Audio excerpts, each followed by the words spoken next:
Hello and welcome to another episode of the Bearded Mystic podcast, and I'm your host Rahul N. Singh. Thank you for taking out the time today to either watch or listen to the podcast episode.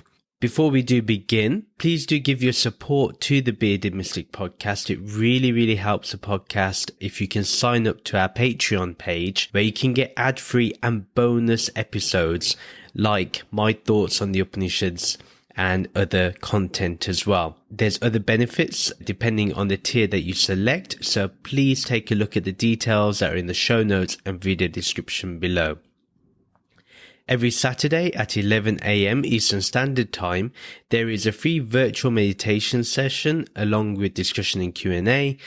Please find the details in the show notes and video description below if you're interested in meditating with the community. If you have any questions, you can ask them in the new series Direct and Unfiltered with the Bearded Mystic. More information is in the show notes and video description below. Please like, comment and subscribe if you're watching this on YouTube. And if you're listening to this on your favorite podcast streaming app, please do give this podcast a 5-star rating and review the podcast, and do follow or subscribe to get future episodes.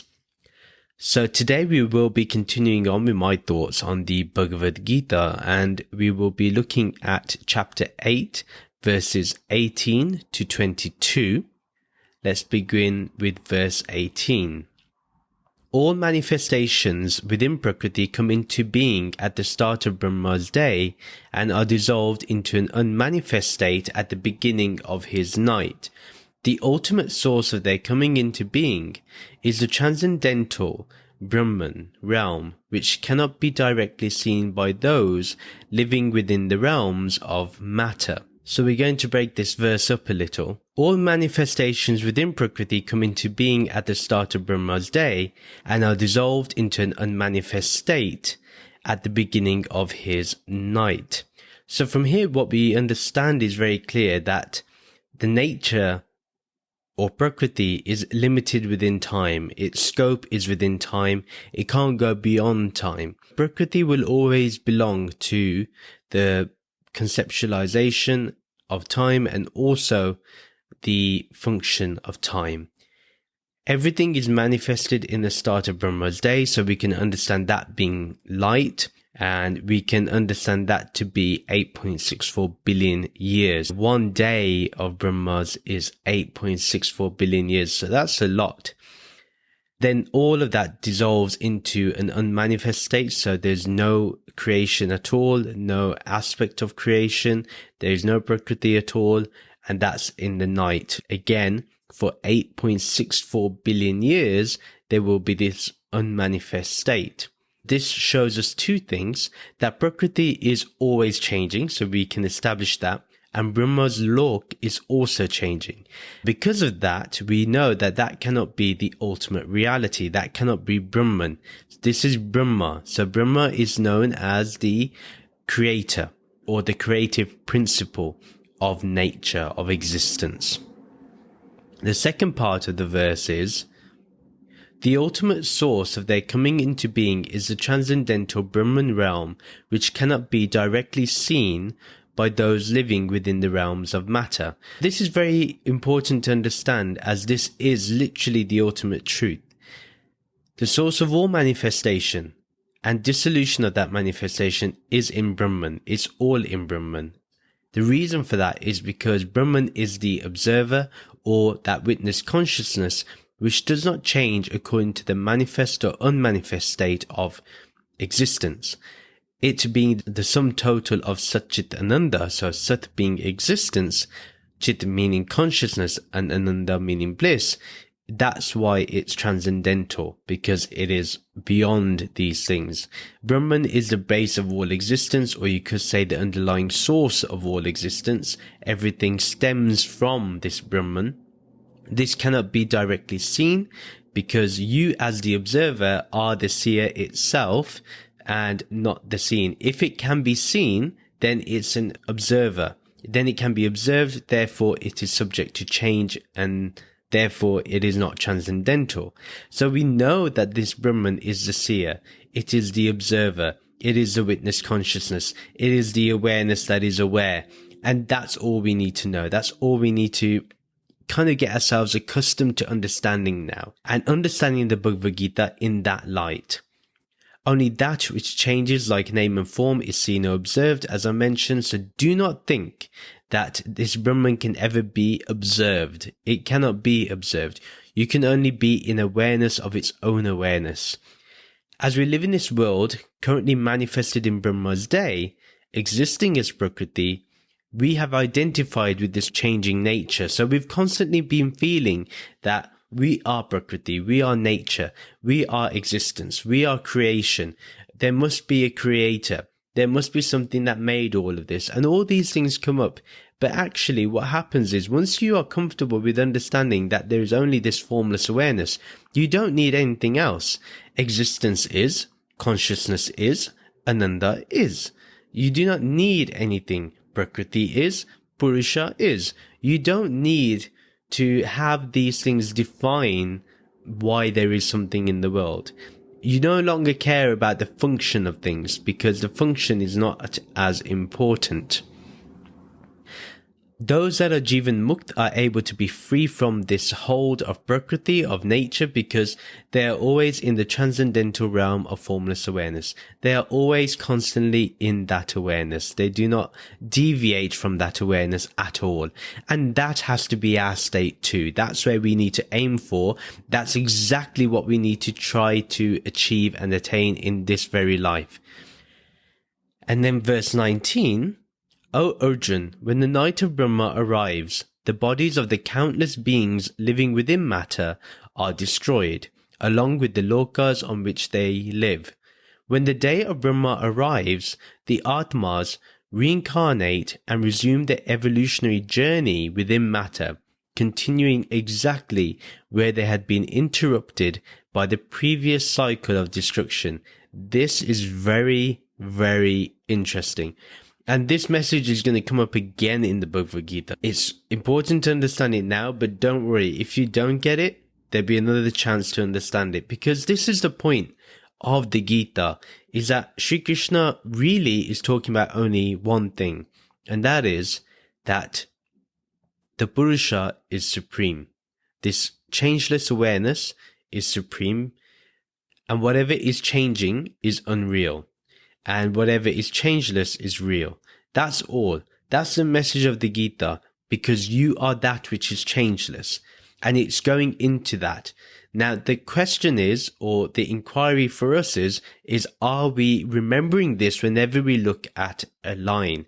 And yes, we have to then understand on what level that line is trying to tell us. We need to look at it from a nirgun aspect, and sometimes we have to look at it from a sagun aspect. So nirgun meaning without attributes, and sometimes we have to look at it as sagun aspect. For example, Brahma here would be a sagun aspect.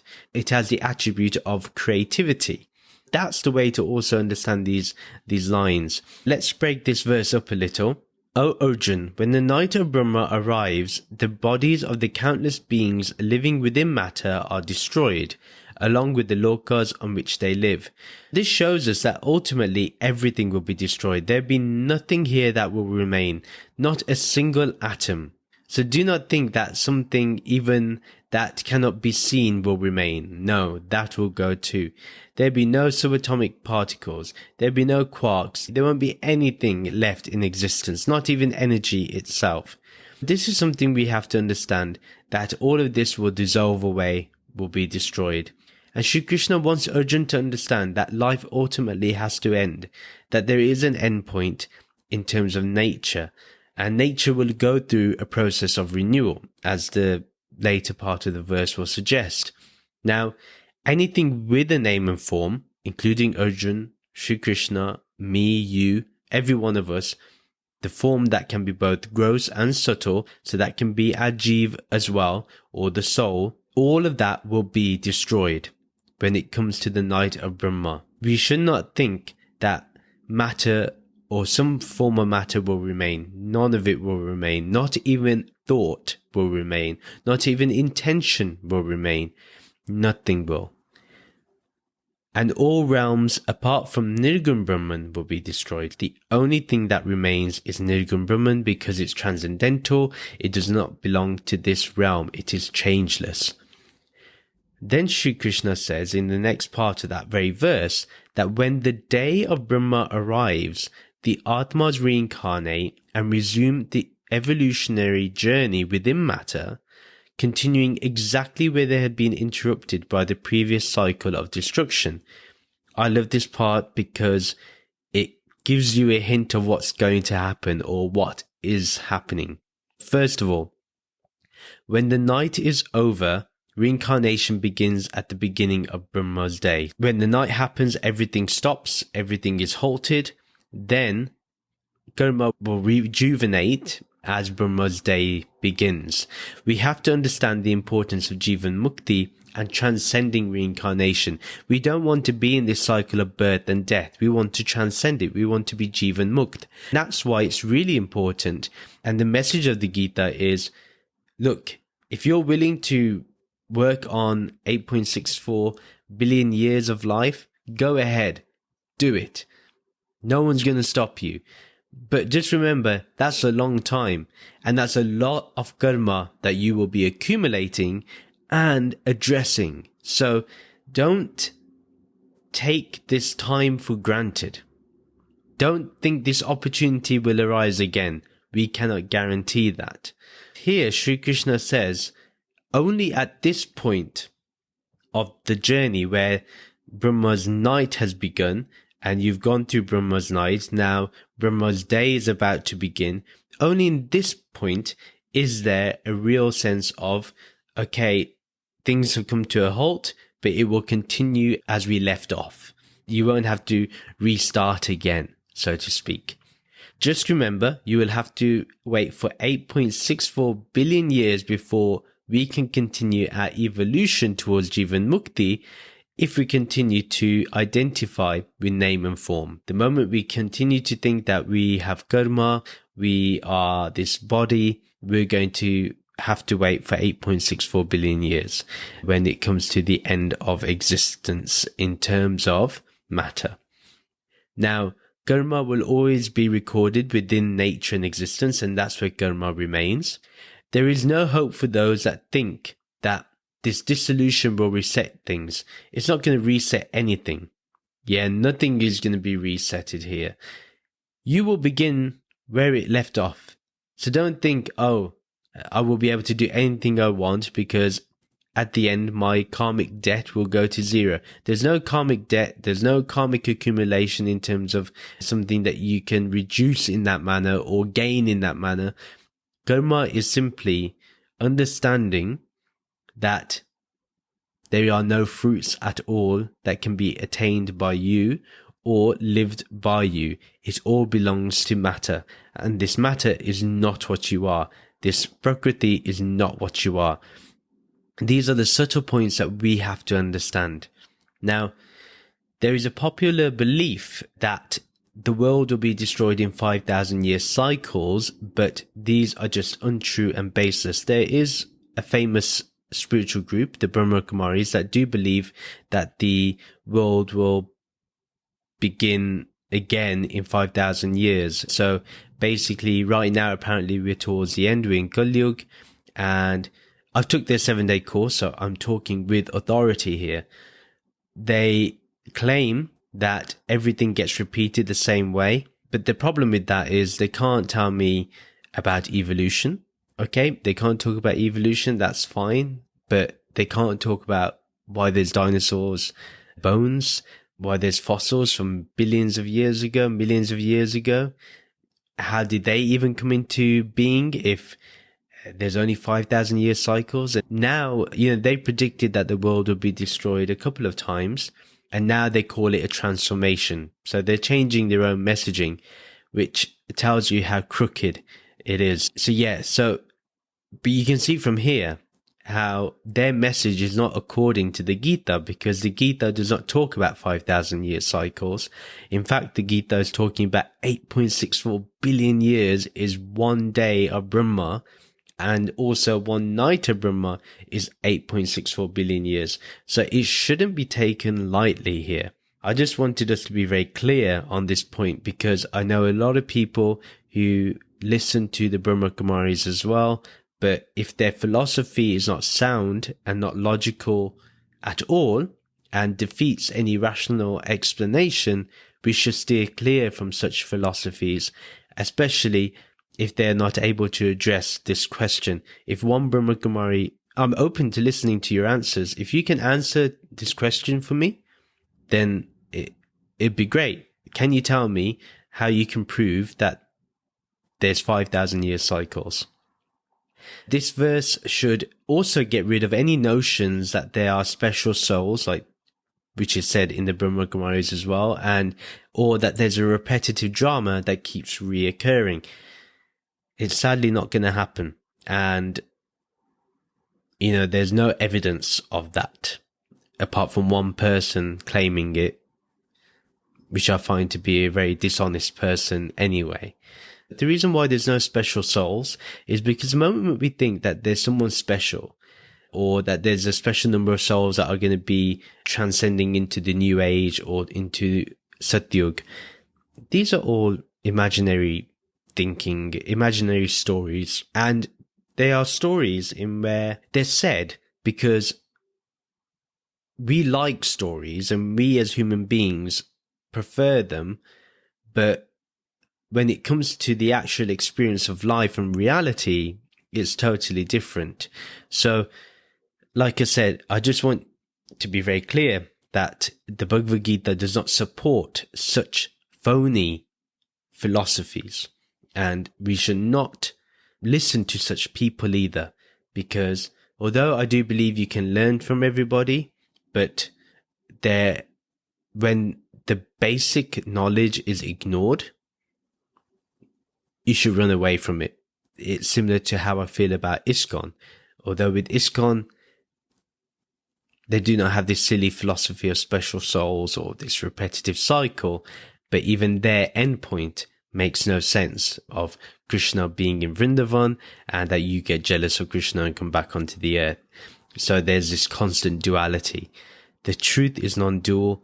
The Gita has been explicit on this. There is no special, like in the Brahma Kumaris, they believe there's a Shiv Baba, then there's a Brahma Baba, then there's these special souls, I don't know what the number is anymore. There's none of that. And anything that follows such lines, and whichever path keeps this dualistic thinking, is not looking to advance you in any way.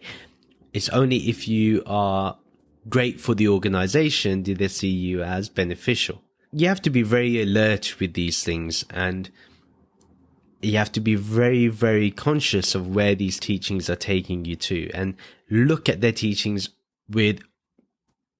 without any bias. But like I said, I'm happy for a discussion. I'm happy for a debate on this. I'm not someone who turns around and thinks that you should not debate on such matters. You should, and there should be clarity. Now let's go to verse 20.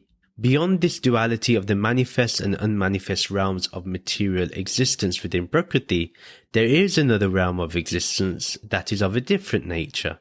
While everything within matter fluctuates, this luminous Brahman realm remains steady. Again, remember, chapter 2 is all about what is real and unreal. And again, Shri Krishna is re-emphasizing this message. Now let's break this verse up a little. Beyond this duality of the manifest and unmanifest realms of material existence within Prakriti, there is another realm of existence that is of a different nature.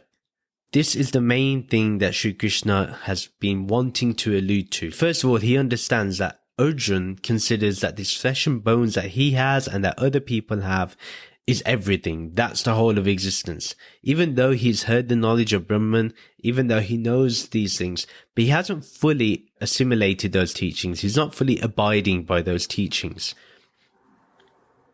This emphasis is also there, this repetition, because Brahm Gyan takes time to understand. This knowledge of Brahman is always going to take time to understand. And only a rare few ever understand this, what this knowledge means. When we talk about Brahman being the changeless reality, Not everyone can understand what this changeless reality really is. We prefer to follow an Ishtevta or a guru or someone that has a form or something that has a form, whether that's a book or whatever. We prefer those things because they're tangible for us. We can do something with it. But with something like the Brahmgyan, which is intangible, which cannot be fixed in any way, modified in any way, it's simply the pointing towards or the insight towards this changeless reality, this ultimate reality. It's a challenge for anyone. So that's why it's very important that if we have questions after the Bhagavad Gita, it may be that our foundation is not strong. It may be that our foundational knowledge needs to be improved upon. So that's something we will have to look into. Arjun may be having these thoughts that, okay, if all this is going to happen, if I'm going to keep reincarnating and it's going to take billions of years, how can I get out of this? How can I get out of this web of desires, of likes and dislikes, of pleasure and pain, of hot and cold, and this dualistic nature of life? How can I transcend it? How can I get out of it? Well, Sri Krishna wants to give some hope here. So he says that there is another realm of existence that is of a different nature. Now he's saying another realm because he understands that Arjun is still in dualistic thinking. So how to get into the non-dualistic thinking is going to take time. So he's using the language to get there, the language of paradox. And if you want to learn more about the language of paradox, I do suggest you look at the same title, Language of the Paradox, by Swami Sarvapriyananda. It is complete and utter genius in terms of a lecture. A brilliant lecture, one I keep revisiting because there's just so much to grasp in that lecture. But do check it out. And Sri Krishna wants us to see, me, you, everybody, that there is a window of opportunity here. Don't lose hope. Don't think that, for 8.64 billion years, there's nothing's going to happen. He's saying, don't even wait for that. Right now, it's Brahma's day. Do something. That's what we need to look at. So, understand this. It's a window of opportunity that's being offered to us. Now, Sri Krishna then says, in the next part of the verse, that while everything within matter fluctuates, this luminous Brahman realm remains steady. That means it does not fluctuate at all. It's completely still. If it's completely still, it means it's completely changeless. Whatever fluctuates means it changes. Therefore, it's ultimately unreal. So I want us to understand this. This is the context from chapter 2 that I keep going back to, because what happens is a lot of people, when they talk about the Bhagavad Gita, they ignore what was previously said and they just look at that verse. That's not the right way to do it. Not for me anyway. That's not the way I can do it. Others may have their reasons, but for me, it makes more sense to do it this way. So anyway, let's get back to what that part of the verse means. We understand that everything that is material fluctuates. We know this. Matter, anything made of matter, anything that has a gross or subtle form is going to fluctuate. From solid matter to the subtle matter of dreams, to the subtle emotions that we have, including the fluctuations of awareness of the small I. That all changes. Remember, this small I that we have, this ego, is constantly changing. And I seem to change according to my circumstances and the memories I have, the knowledge I have, the things I learn, the things I unlearn. All these things end up being the fluctuating awareness of I, the small I, not the I am of Aham Brahmasmi, not the true Aham. But there is formless awareness that we, in our meditation sessions every Saturday, we observe this. We observe this formless awareness, and we see that this formless awareness has not disappeared and does not change, does not fluctuate, does not appear and then disappear in time. It's always there. Now, this Brahman is always steady. It is always still. And that's why in meditation, the first sign you get of any progress is steadiness, stillness. So you're meditating And where before your mind will be having incessant chatter, suddenly there's pauses of silence, pauses of stillness, pauses of no thought. And you're like, how is this happening? And you're just being, there's nothing happening. When I say nothing happening, nothing of any substance is happening. There's only the subject being. There's just the I amness being. That's the end point.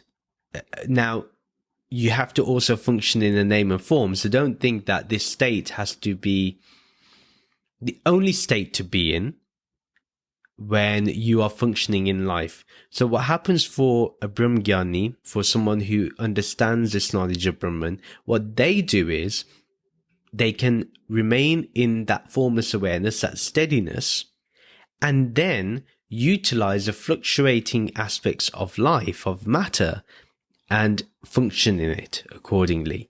What they understand is the body mind is doing its function, but awareness remains as it is, untouched, unchanged, and it does not break at any point. There is no breaking in formless awareness, in consciousness, not at all. It is there during waking state, dream state, deep sleep, and beyond. There is no break. There's nothing that can break that stream of consciousness. It's a continuous stream, to use the analogy. So this Brahman realm is not subject to change. So let me re-emphasize that. It is not subject to change. And this realm is full of light, therefore no day and night. Arjun should definitely see this as his opportunity to transcend and enter into a state of Jivan Mukti.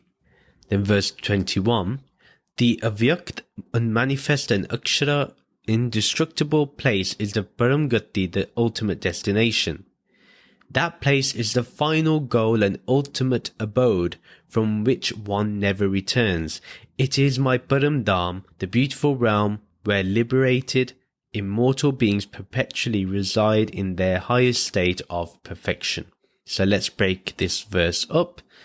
The avyakt, unmanifest and akshara, indestructible place is the Paramgati, ultimate destination. First of all, we need to understand that two things need to be noted about the ultimate destination. One, it is unmanifest. There is no manifestation of any kind here. No creation, no subtle energies, nothing. No energy at all.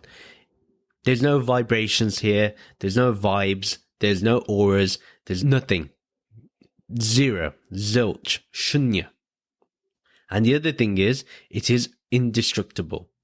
If it is not made of any attribute, what can destroy such a thing? Yeah? Only matter can be destroyed. But if something is indestructible, if something is akshara, it cannot be destroyed by anything because it is not a thing to be destroyed. It is not made of a form. It is not made of the gunas, the three gunas, sattva, rajas and tamas. Not made of any of those. This is what we have to understand. These are the two things that we must look out for, especially when people talk of heaven. You know, when people talk about the ultimate destination is heaven, well, is it unmanifest and is it indestructible? These are the two things to understand. Remember, in Hinduism, in Advaita Vedanta, there may be Svargalok, but remember that that realm is not forever. So it's subject to change and it's manifest. It doesn't even pass the first test. Then the second part of that verse, that place is the final goal and ultimate abode from which one never returns. This is the place where we complete our journey. That Brahman realm, that state of awareness, or the state of formless awareness, of Nirgun Brahman. Once we get there, we've completed our journey. This is when we do not return back to the cycle of birth and rebirth. The final abode has to have the above two qualities, remember, the unmanifest and indestructible. This also means that ISKCON faith and any other place believes that there is a realm where Sri Krishna resides or some other deity resides and souls reach there and then come back to this earth is absolutely false, because Sri Krishna says here that the final goal and ultimate abode from which one never returns. That means you never come back. Why? Because there was never a you in the first place. There was only this Brahman. That's also to be understood. Then he says, it is my Param Dham, the beautiful realm where liberated immortal beings perpetually reside in the highest state of perfection. It is in this realm where perfection is really attained. Liberated beings are here alone. No one else. And understand the context. They begin as beings. They get liberated, they achieve Jivan Mukti, and they understand their perpetual oneness, this continuous oneness, and they therefore remain in the Param Dham. So not only the Param Dham in terms of after death, but before death too. And what I want to mention here is that it says perpetually reside in their highest state of perfection. So understand that Param Dham means a perpetual residence. So it is continuous. There is no break here. So this needs to be understood too. That's why Mukti is the true end of the cycle. Please understand this. So it's a very interesting verse, but we have to really grasp the subtle details in this verse. Then verse 22, O Arjun, the final and supreme stage of self-perfection is only achieved when the embodied Atma focuses its entire being upon achieving an intimate relationship of joyful bhakti yoga with me, and this is the final stage of loving existence. That ecstatic love is the mysterious force by which all the universes are pervaded. Interesting. Let's break this verse up. O Arjun, this final and supreme stage of self-perfection is only achieved when the embodied Atma focuses its entire being upon achieving an intimate relationship of joyful bhakti yoga with me, and this is the final stage of loving existence. First of all, what we need to understand is this me that he's talking about is Nirgun Brahman, but maybe we find it hard to fall in love with something formless or something with attributes. So let's take a few steps back. This stage of oneness, first of all, is achieved through an intense and intimate relationship of devotion. We are truly devoted to either Nirgun Brahman or to an Ishtevta or Saguna Brahman. The step begins with an Ishtevta, with a Devta that you really adore. That can be your Guru, that can be any of the Devis and Devtas, it can be Sri Krishna, it can be Saguna Brahman, it can be God itself. But what ends up happening is a complete union with formless awareness. Eventually, we rise to that level of formless awareness where we do not need the Ishtevta. That's the end goal. And then there's just an intimate oneness. There's a intimate joy within oneness. There's a continuous love affair of oneness. Yeah.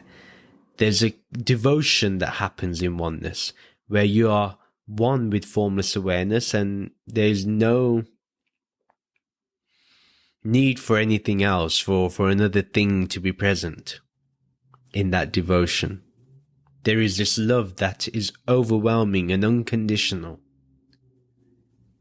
And that's the state that we have to try to attain.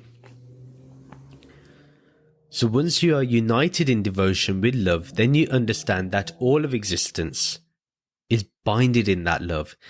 It's connected in that love. That thread of love is connecting everything together. And that's where you are united in devotion. And therefore focus your mind and awareness on Brahman alone. That's all you need to do. So in the beginning, yes, we may have an Ishtevta, but the eventual goal is to get to formless awareness, to Nirgun Brahman, and then be in that final stage of loving existence as the true I am. which is what Sri Krishna has been describing as his own self, which is Brahman. We are also Brahman. We just have to understand that that is what it is. In fact, this Satchit Ananda is experienced only through love. Love alone is what allows us to experience this Satchit Ananda. And therefore, focus your mind and awareness on Brahman alone. Then the second part of the verse is that ecstatic love is the mysterious force by which all the universes are pervaded. This ecstatic love is formless awareness alone. That's all we have to understand. This mysterious force is only a mystery for those who are still identified as the body. So it no longer will remain a mystery for us who end up knowing what this really is. So once one reaches that love, which reaches ecstasy, that certain high, you see how love pervades all of existence within its multiple universes. And it doesn't matter if there's multiple universes. All you know is that this ecstatic love, this Brahma Bhakti, is everything. And you remain in that perpetual love in oneness. And that is the ultimate goal. And so when people ask me, well, if Nirgun Brahman is attributeless, how can you exist in life? How can you function? If there's only Nirgun Brahman, if there's only non-duality. And what they don't understand is the intense love that is in that state. When I'm being aware of being aware, there is nothing but love. And that's why I can say with full confidence that being in formless awareness is being in complete love with the whole of existence, because it is all you. So that is the end of the episode. Please do share this podcast with your friends and family who may enjoy this content. Do follow me on social media to keep getting updates. Join the Bearded Mystic Podcast WhatsApp community group to continue this podcast discussion. Details are in the show notes and video description below. If you would like to support the Bearded Mystic Podcast, do check out the podcast Patreon page, as I mentioned earlier, and it really helps if you support me. So please do sign up to the Patreon page. Details are in the show notes and video description below. Please like and comment on this video and subscribe to this YouTube channel. And please subscribe to this podcast on your favorite podcast streaming app. Thank you very much for listening. And we'll end with the Soham and Shanti mantra. Soham, Soham, I am that, I am that. Om Shanti, Shanti, Shanti. Om peace, peace, peace. Namaste.